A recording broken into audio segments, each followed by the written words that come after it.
Two people were just arrested for smuggling AI chips to China, and the rumors basically point to the fact that these were Nvidia chips.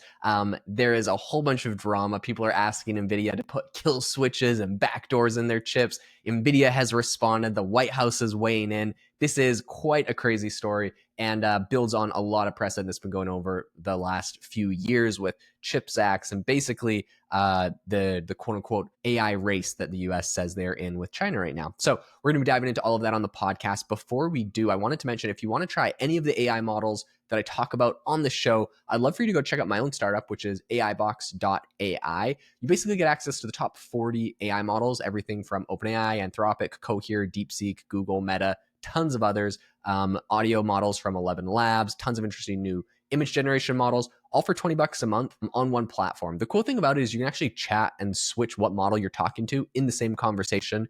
So you can ask a question and have OpenAI respond and then just regenerate the response with Claude and DeepSeek and Meta and Google and see which one gives you the best response.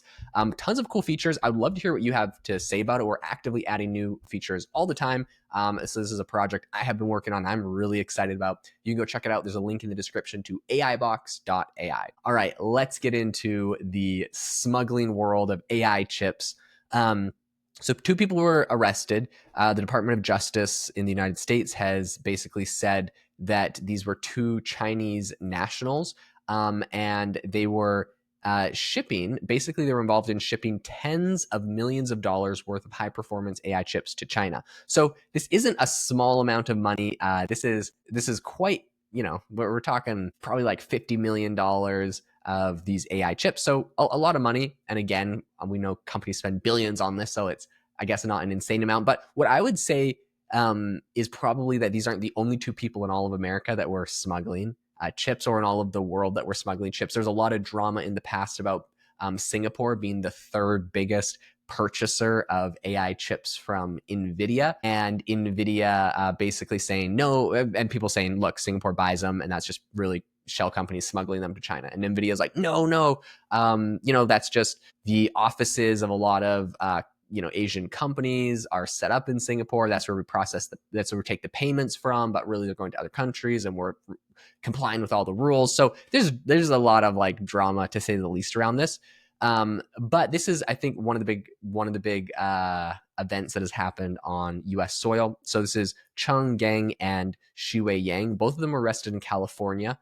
And basically they quote unquote violated the Export Control Reform Act. It's a felony. It carries a statutory penalty of a maximum of 20 years in prison. They are accused of willfully shipping sensitive technologies. So basically, this is GPUs to China through California. They had their company. They had this company called ALX Solutions, just this, very random shipping company. Doesn't seem like anything crazy. The DOJ, interestingly enough, didn't say what chips were actually being shipped, but they did say that they were shipping, quote, the most powerful chip in the market. So basically, this is an Nvidia chip. Since Nvidia dominates this entire market, it's kind of funny they didn't want to call out Nvidia. Maybe they're being nice. And they said that it was, quote, designed specifically for AI applications. Yeah. So it's basically, that means that it's going to be probably Nvidia's H100 GPUs.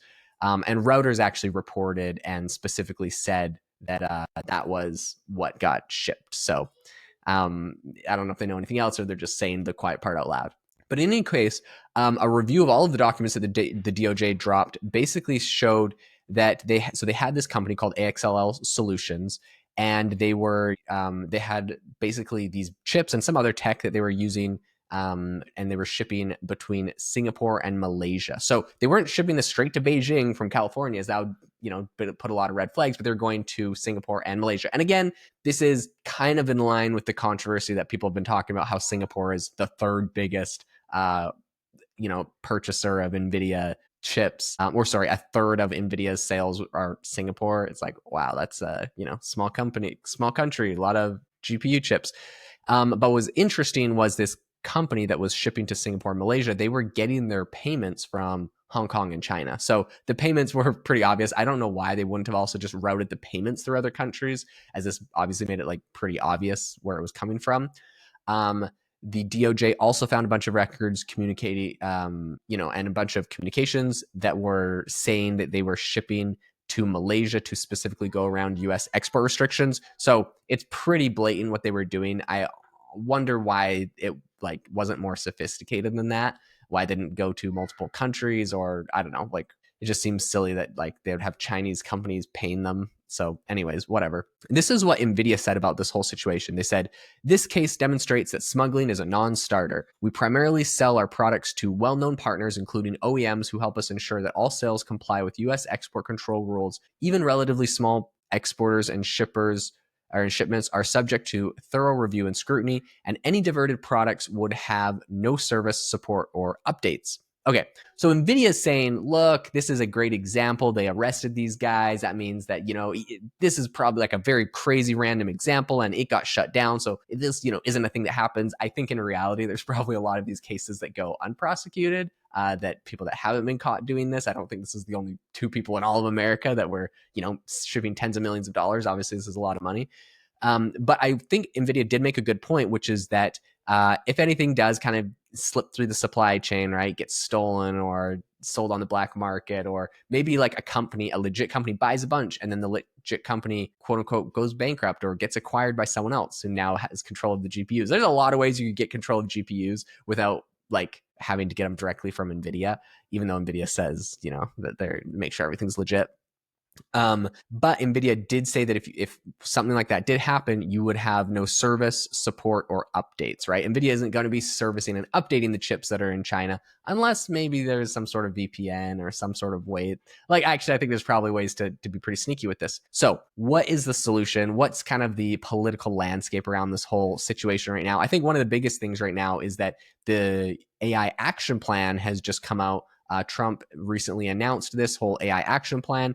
And in it, he basically says that it's really, really important that America has strong export restrictions. And so it's kind of a big thing that they have focused on.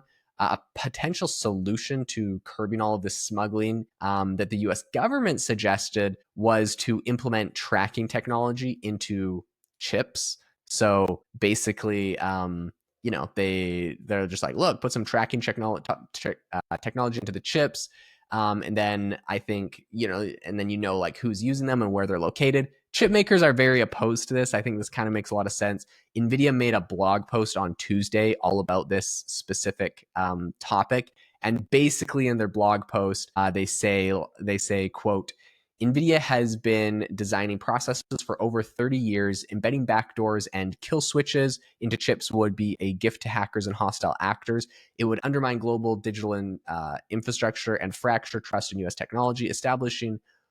Established law wisely requires companies to fix vulnerabilities, not create them. Okay, they make a good point, but also I think they know that like this would completely shut it down. Whereas like if like let's say 30 or 20% of the revenue might be seeping into China, that's kind of a huge chunk of revenue they probably don't want to get shut off. Now, to be fair, they did like revise their forecasted numbers and completely remove China and like, look, we're not selling anything to China, even though they're working on a deal to basically get some smaller chips shipped to China and be allowed to do that. But I think what they don't want is like, look, we don't want to put backdoors in. This is something that China has been criticized for, forcing companies in China to put backdoors in. And so Nvidia is like, look, we don't want to do that. And I think a lot of people might be like, yeah, but it's to fight against China. But I think most Americans probably don't, and American companies don't want government backdoors into their chips from the US government either. It just seems like, we already have enough of a surveillance state over here, in my opinion. But who am I? In any case, it's pretty interesting, and they make a good point that basically it would be a vulnerability for hackers, right? You can imagine if they put these back doors in and it's all well-meaning and maybe it's just to make sure that everybody's complying with the law. Some hacker gets an exploit, which is inevitable. It's not a if, but it's a when. And then if they were able to go and shut down all the GPUs in the world from that, like that would be horrible and really mess up a lot of AI companies, mess up a lot of innovation. So I think Nvidia just like doesn't see a lot of pros to their own company in this. So they've been pretty opposed to it. They say that's not sound policy. It's an overreaction that would irreparably harm America's economic and national security interests. So yeah, Nvidia, to say the least, is not thrilled with that particular prospect. So we'll see what ends up actually happening to curb the smuggling that is happening right now. Hey, if you enjoyed the podcast today, if you learned anything new, I would really appreciate it if you could drop a rating and review wherever you get your podcast. It just helps the show out a ton. To basically get shown to new people, amazing people like yourself. It shows up in the algorithm when people are dropping comments. And so I'm able to grow my reach more amazing people like yourself. It would really help it out. On Spotify, it's the About tab you hit, and then you can drop some stars. And on Apple, you can leave a comment. And I read them all, and I really do appreciate every single one of them. So thanks so much for tuning in. Make sure to check out AIbox.ai if you want to try all of the top models in one place for one price. And I will catch you all in the next episode.